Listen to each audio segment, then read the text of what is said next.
Yo tout le monde, c'est Oxas. On se retrouve aujourd'hui pour une vidéo de focus. Cette fois, ça va être sur Onomaros. Donc voilà, j'ai eu des vacances, j'ai eu une grosse pause. On m'a demandé, j'avais pas trop de sujets de vidéo non plus. On m'a demandé de faire des vidéos de focus de certains héros, notamment les épiques que j'avais commencé fin d'année 2024. Donc je vais reprendre ma liste d'épiques sur lesquels faire des focus, notamment les plus joués et les meilleurs. Donc je vous invite à regarder celle d'avant pour ceux que vous n'avez pas vu. Là on va parler probablement d'un des meilleurs épiques, si ce n'est le meilleur épique du jeu, Onomaros qui excelle dans tous les contenus, que ça soit du PVP, que ça soit pourquoi pas de la RTA, de la GVG. J'ai préparé des petites vidéos après pour l'illustrer en images et surtout c'est le premier personnage qui a permis à tous les joueurs sur ce jeu de réussir la tour mythique. Donc effectivement, il gèle tous les persos à tous les étages de la tour mythique. Donc vraiment un perso très très complet et vraiment incroyable. Donc on va faire un petit focus dessus, on va regarder un peu plus en détail le héros. Donc on va commencer par ses spells. Donc ses trois sorts et son passif. Donc d'abord le passif. Lorsqu'un ennemi n'a pas joué son tour de jeu, on lui retire un effet positif et on déclenche une attaque de base avec la compétence de base, tout simplement, une attaque supplémentaire. Et surtout, c'est l'effet Asen qui est incroyable. Si vous avez Onomaros A5 ou plus, vous infligez des dégâts réels proportionnels à 15% de leur PV max. Donc ça, c'est vraiment énorme. Donc un énorme passif et qui fonctionne dans énormément de contenu où on a le droit de taper donc en PV max, donc c'est-à-dire le PVP, la tour mythique, etc., etc. Donc le perso est vraiment incroyable à lui seul.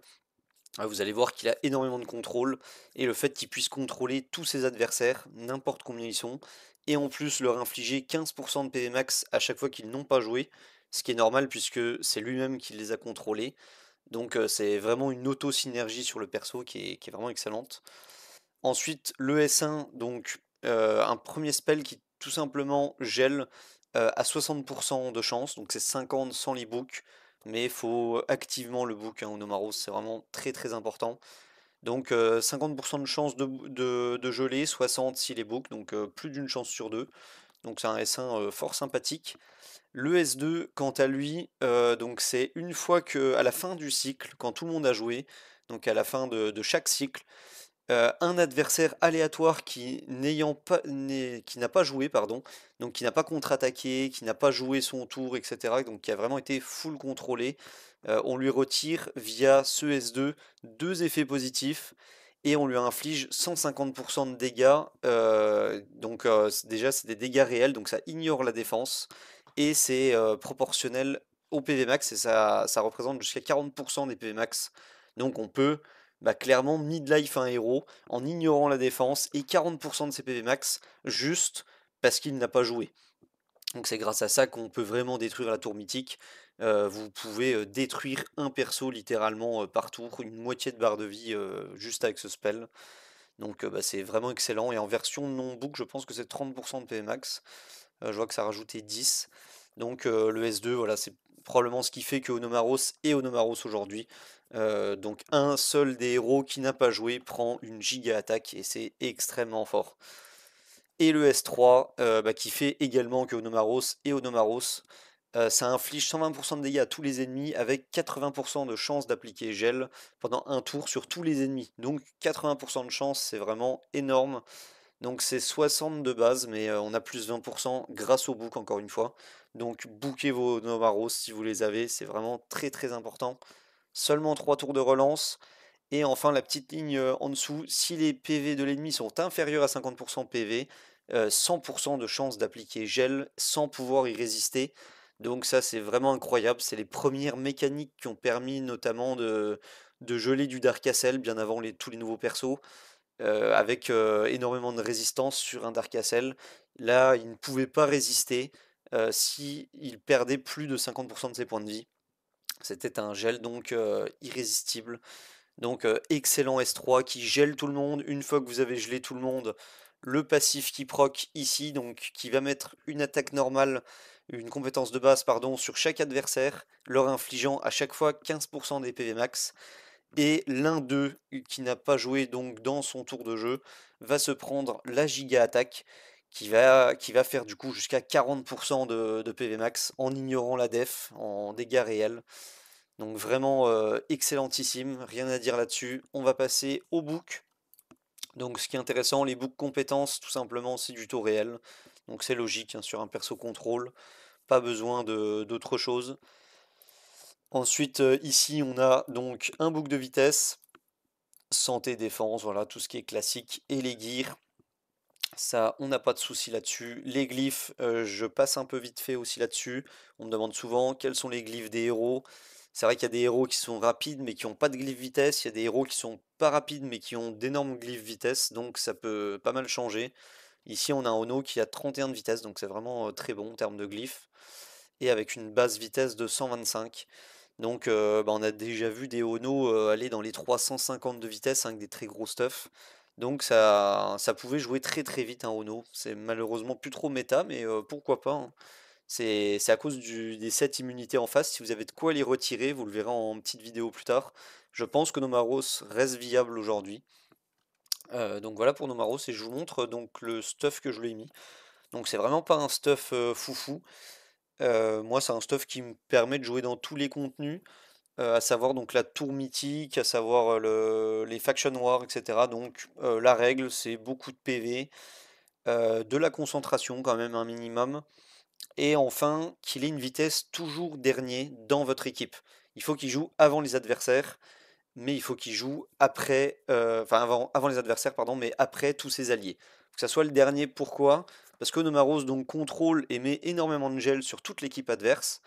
Le seul petit bémol, c'est malheureusement si les adversaires se font taper par d'autres de vos héros après Onomaros, bah, ces héros vont potentiellement les dégeler, étant donné qu'un ennemi gelé, on a 50% de chance de le maintenir gelé en lui tapant dessus, et 50% de chance de le dégeler en lui tapant dessus.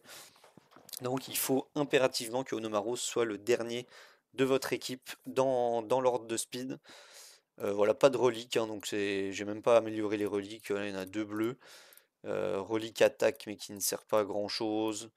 Voilà, une relique PV avec peut-être un peu de concentration, donc ça peut aider. Et ici, même chose, concentration et concentration. Donc voilà, rien de fou en termes de reliques, hein, il est très très accessible en termes de stats une fois qu'il est book. Donc voilà mon Onomaros. Et on va pouvoir passer donc déjà au doc que je fais, hein, au focus de chaque héros. Pour ceux qui ont déjà vu ceux d'avant, vous connaissez. Donc bah, ça va être un peu simple, hein, pour Onomaros, les forces et faiblesses. Donc les forces dans le vert, je rappelle, les faiblesses dans le rouge. Donc les forces d'Onomaros, la première ligne, hein, que je mets souvent en noir quand c'est quelque chose de très important. Tous les héros qui n'ont pas de cette immunité sont très très vulnérables à Onomaros, étant donné que bah, ils sont vulnérables au contrôle, donc ils vont être extrêmement faibles face à Onomaros qui va les geler. Ensuite, Valérie Dark, elle est très très faible à Onomaros, si elle n'a pas de cette immunité évidemment, étant donné que le gel, c'est pas quelque chose qui la tuera, donc elle va pas pouvoir ni faire ses compétences, ni faire son sort de fin de tour, puisqu'elle va être gelée. Donc quand elle est full contrôlée, Dark Valérie ne fait aucun sort. Donc c'est quand même un très gros contre, le gel, donc notamment avec Onomaros. Même chose pour Darkorak.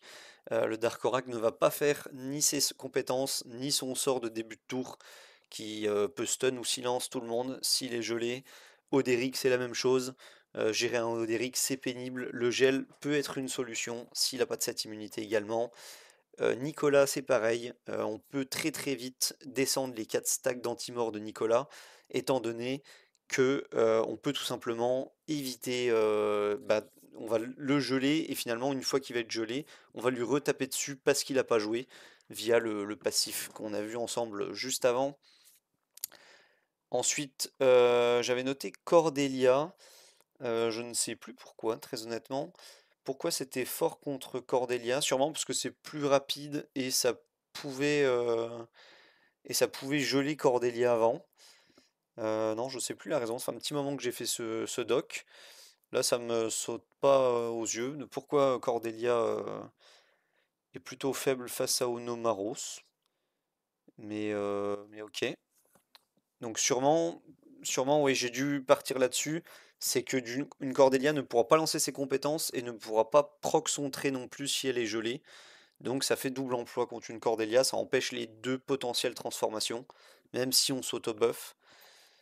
Ensuite une Hydril, donc même chose, Hydril se retire les contrôles en faisant S3, mais si elle est gelée, elle ne peut pas faire S3, elle ne pourra pas faire toutes ces contre-attaques qui sont pénibles, hein, qu'on connaît, et qui peuvent détruire une team.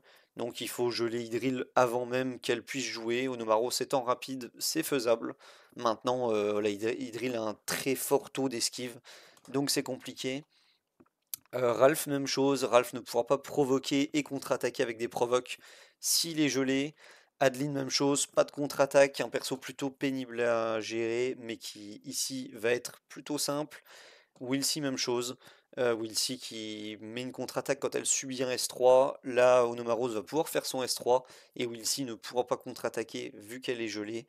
Et Haïm, même chose, la contre-attaque dès qu'elle subit des dommages qui peuvent s'avérer terribles, ainsi que le S3 d'Haïm qui peut détruire une team entière, qui peut être contrée par Onomaros. Voilà, c'est une petite liste parmi évidemment tous les héros qui peuvent se faire contrer par le fait qu'ils ne joueront pas finalement. Donc bah voilà, même tous les héros qu'on croise dans la tour mythique se font tous contrer par Onomaros, étant donné qu'il ne joue pas et que Onomaros ne s'arrête plus de jouer et de les détruire. Et en revanche, on va passer aux héros qui sont pour lesquels Onomaros n'aime pas les affronter, les héros qui sont forts contre lui, donc c'est-à-dire les héros qui sont dans le rouge. Donc tous les héros avec le 7 immunité, évidemment Onomaros est un perso full contrôle. Si le héros a un 7 d'immunité, Onomaros ne sert plus à rien, et malheureusement c'est pour ça qu'il est plus méta et plus très joué. De plus en plus de gens jouent tous leurs persos avec des 7 immunités. Donc ça devient extrêmement compliqué pour Onomaros. Ensuite, évidemment, le petit duo Karma-Royce, les deux persos qui ont le 7 immunité intégré. Donc deux persos qui vont contrer très très fort Royce, hein, évidemment, étant donné qu'ils peuvent pas se faire contrôler. Et en plus de ça, ils vont retirer les contrôles sur leurs alliés et contre-attaquer sur Onomaros et le détruire. Vraiment des contrôles plutôt pardon, très très fort. Ensuite, Yolanda, donc c'est Yolanda Light dont je parle, étant donné qu'elle a un passif d'immunité permanente, donc Yolanda Light ne peut subir aucun contrôle sur le jeu. Et non seulement celui de Onomaros, mais aussi tous les stuns et tous les gels des autres persos. Donc là, pour Onomaros, c'est vraiment un bon contre Yolanda Light. Ensuite, on a Foodie. Foodie qui peut s'auto-cleanse, qui peut cleanse également, c'est-à-dire retirer le gel, pardon, sur lui-même, sur ses alliés. Donc un peu comme Karma et Royce, en un petit peu moins violent, étant donné que Foodie va que retirer le gel. Il va pas contre-attaquer et tuer Onomaros. Pardon.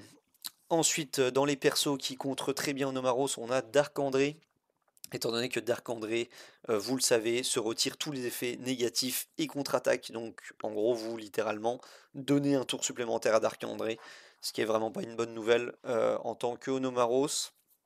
Ensuite, on a Ostak qui gagne une immunité qui ne se dissipe pas via son S3. Donc même chose, hein, un joint héros de contrôle contre un Ostak qui est incontrôlable, où l'immunité est impossible à retirer. C'est vraiment pénible. Ensuite j'ai mis quand même Dark Castle dans les contres Onomaros, étant donné que Dark Castle est quand même plus souvent au-delà des 50% PV que en dessous. Et donc ça, avec un très haut taux de résistance, c'est très compliqué pour Onomaros. Enfin, on passe à Sylvari. Sylvari qui empêche toute l'équipe de prendre des effets de contrôle contre les ennemis hauts. Donc Onomaros étant haut, il ne pourra appliquer aucun effet de contrôle si une Sylvari est présente. Jocasta, même chose que Foodie. Voilà, elle retire tous les effets négatifs.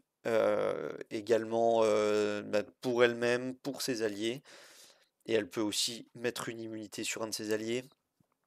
Atara, même chose, elle va retirer tous les effets négatifs, et Gorliash qui, à son tour, peut retirer les effets négatifs également.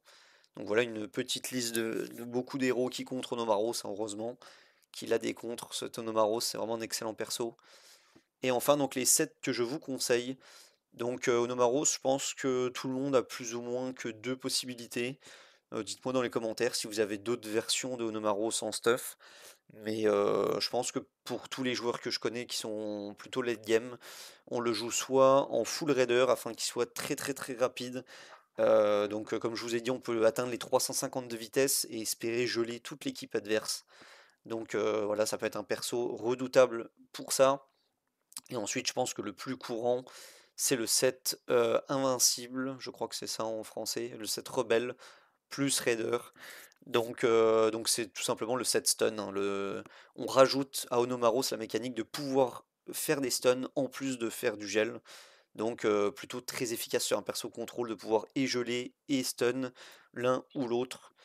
Donc excellent personnage. On va passer donc aux deux petites vidéos. Je vous ai préparé deux petites vidéos. La première c'est en Storm Duel. Voilà, je vous montre une des équipes que je joue en Storm Duel. Donc j'explique pourquoi cette team. Donc Onomaros, c'est comme je vous l'ai dit, pour geler tout le monde dans l'idéal. Atalan, elle est là pour deux raisons. Elle va pouvoir geler les héros qui ne sont pas gelés par Onomaros, une petite partie de random. Et, euh, et surtout, pardon, quand Atalan est dans le combat, on ne peut plus retirer le gel. Donc même si on tape avec tous les autres héros, on ne pourra plus retirer le gel.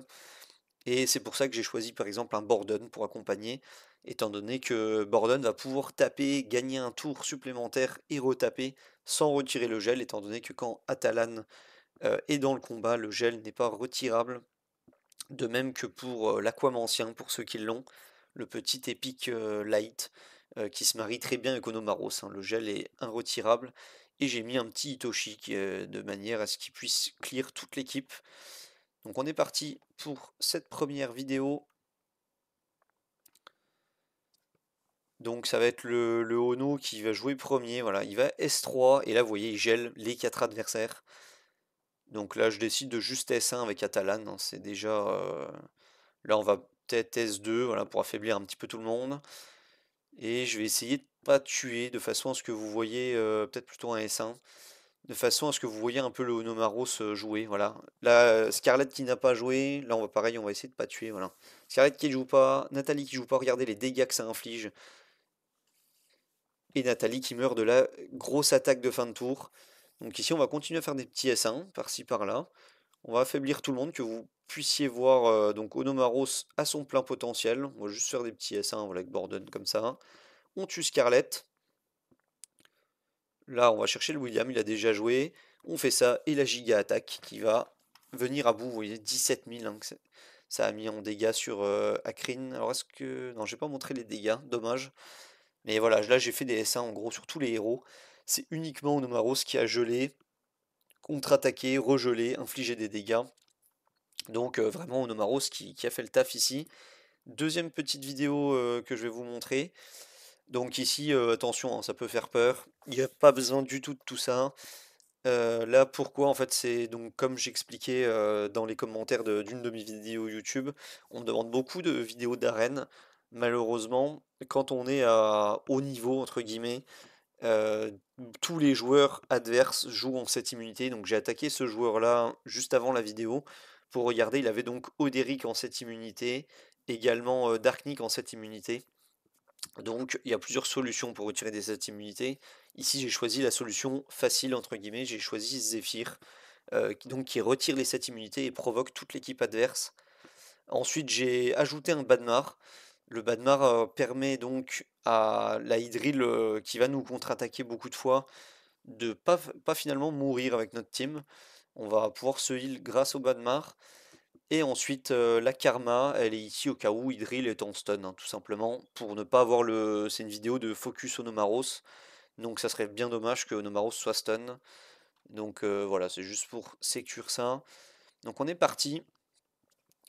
Donc le but du jeu va être de laisser Onomaros s'exprimer, qu'on perde ou qu'on gagne, on s'en moque. Donc là on va mettre nos positive effects le Darknik. On a un Badmar, on en profite. Voilà, et là on a bien fait de mettre donc la Karma parce que vous voyez elle a déclenché, donc ça veut dire que Hydril était en stun. Voilà, Hydril qui est S3, et là voilà, S3 Onomaros et on a gelé trois personnages. Voilà, le Oderic qui n'a pas joué, donc Onomaros fait une contre-attaque. Là on va aller finir le Darknik, hein, de toute façon il était gelé et nos positive effect, donc il allait mourir très bientôt. Là on peut S1, voilà, pourquoi pas sur Octar, ça change pas grand chose. Ici, voilà, on a bien fait. Et là, la super attaque, voilà, qui va aller chercher donc ce Oderic. Et là, on va pouvoir aller taper donc sur ce Roctar. Là, on va geler de nouveau, voilà, le Oderic en S1. On contre-attaque et on regèle. Donc là, on a 50% de chance d'enlever le gel en retapant dessus. Et voilà, c'est chose faite, on a enlevé le gel. Donc là, on va stun cette fois pour pas qu'il contre-attaque le Oderic. Et voilà, donc là, vous voyez que globalement, bon, effectivement, il y a d'autres persos avec, des LD, etc. Mais je pense que globalement, c'est effectivement Onomaros qui a fait le fight ici. Qui a quand même permis de gérer toute la team adverse en mettant du gel. Donc voilà pour les deux petites vidéos pour Onomaros. Donc voilà le focus sur le héros, je pense qu'on a à peu près tout fait. Donc il fait partie de la faction des pilleurs d'âmes, pour ceux qui se posent la question. Et il est indispensable dans ce contenu, donc pilleurs d'âmes. Ensuite j'ajoute la tour mythique pour Onomaros, c'est vraiment très important ce contenu. Allez récupérer votre légendaire chaque mois. Donc tour mythique, PVP, RTA, Faction War. Ce perso est vraiment excellent, vous pouvez investir les yeux fermés dessus.